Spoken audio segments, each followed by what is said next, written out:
Sungguh seorang hamba tidak akan bisa sujud sekali sujud kecuali karena Allah menghendakinya untuk sujud.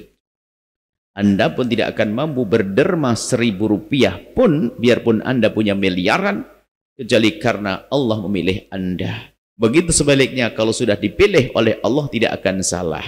Kelihatannya kekayaannya nggak seberapa, tapi kenapa infaknya gede banget? Bahkan kalau dihitung-hitung apa yang telah diberikan di jalan Allah, bangun masjid, pondok, jauh lebih banyak daripada kekayaan yang ia miliki hari ini. Dan banyak orang seperti itu. Semuanya dari Allah. Kita melakukan ibadah karena pertolongan Allah. Kadang orang punya kekuatan, siapa nggak kuat berdiri, siapa nggak mampu membungkukkan kepala, badan, siapa nggak mampu melakukan sujud, mampu, tapi kenapa dia tidak bisa sholat? Karena Allah tidak pilih dia. Coba, dia pun keker dia, berdiri tegap berdiri, bahkan di saat dia harus menyunggi barang berjam-jam, dia mampu bekerja di sebuah tempat, di pundaknya dengan 50 kilo karung, tepung di dalam karung, dia bisa. Tapi belum tentu berdiri melakukan sholat tanpa menjinjing apapun di tangannya, dan tanpa beban apapun di pundak dan kepalanya, belum tentu bisa. Kenapa? Karena tidak dipilih oleh Allah.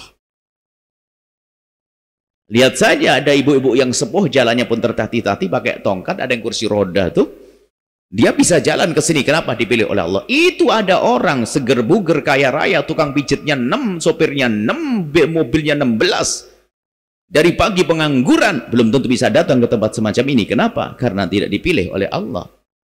Maka bersyukurlah hai hamba Allah yang di saat ini Anda dipilih oleh Allah untuk melakukan kebaikan. Dipilih oleh Allah. Kalau Allah tidak milih Anda, bisa saat ini Anda sudah berubah di tempat yang Allah murka kepada Anda. Maka ilahi ya Allah intuharatil mahasinu, jika tampak kebaikan dariku itu karena karuniamu ya Allah. Ini karunia Allah. Dan kita harus menyadari seperti ini, benar-benar sadar. Bahkan kesadaran kita pun digugah sehari tidak kurang dari 17 kali. Cuman kadang kita tetap saja kurang sadar. Kita 17 kali diajari untuk sadar. Di dalam pembacaan surat Al-Fatihah, kita akan ikrar iyyaka na'budu. Kepadamulah ya Allah kami mengabdi, beribadah. Tapi ingat, kita tidak akan mampu beribadah kecuali dengan pertolongan Allah. Lalu kita pun bergegas mengadu dan mohon kepada Allah, wa iyyaka nasta'in, dan kepadamulah ya Allah kami mohon pertolongan agar bisa sujud, agar bisa berderma, agar bisa patuh pada suami, agar bisa kasih sayang pada istri, agar bisa benar mendidik anak, agar bisa kita lembut, penuh kasih dengan pembantu dan seterusnya, agar tidak culas dan tidak curang. Kita minta pertolongan kepada Allah. Cuman kadang kita bacanya bismillah ngebut banget karena buru-buru pengen buka toko.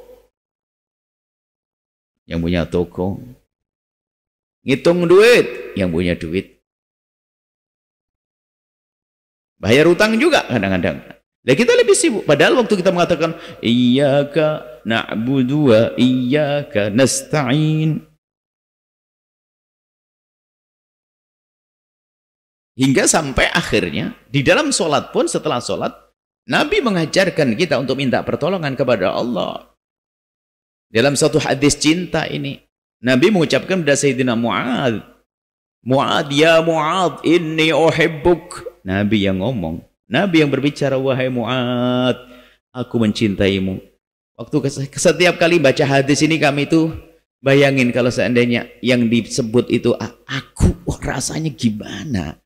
Kita akan selama ini ngaku-ngaku cinta Nabi agar Nabi mencintai kita kan, dan belum dapat.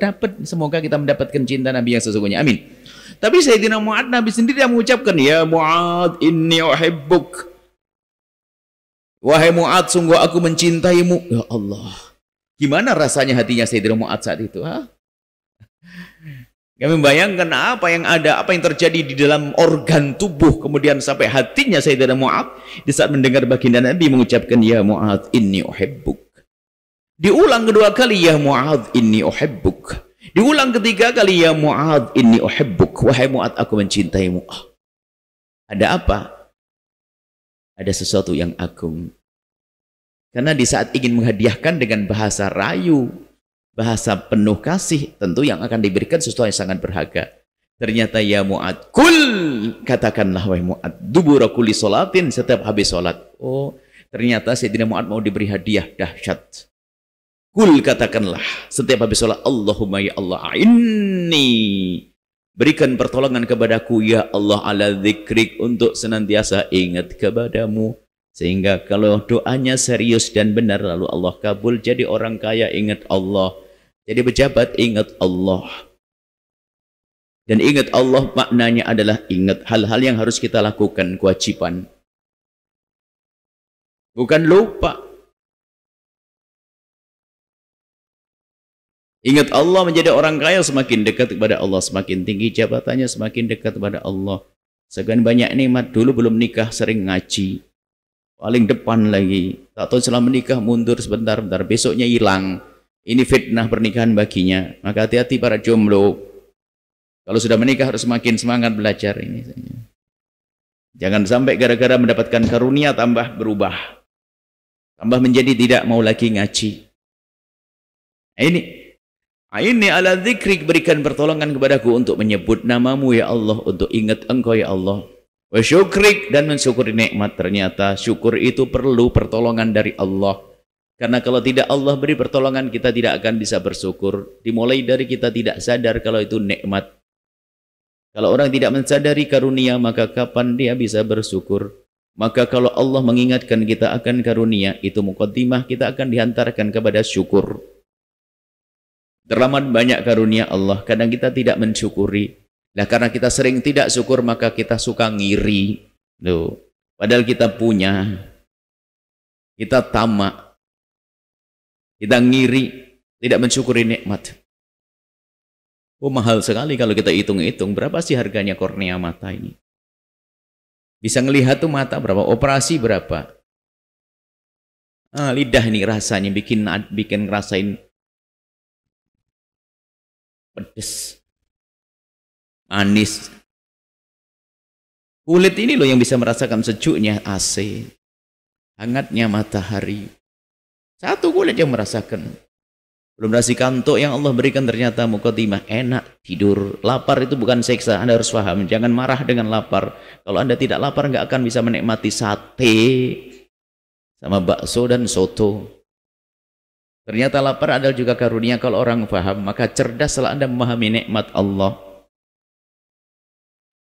Dan ini ala syukrik, ya Allah bantulah aku untuk bisa mensyukuri nikmatmu.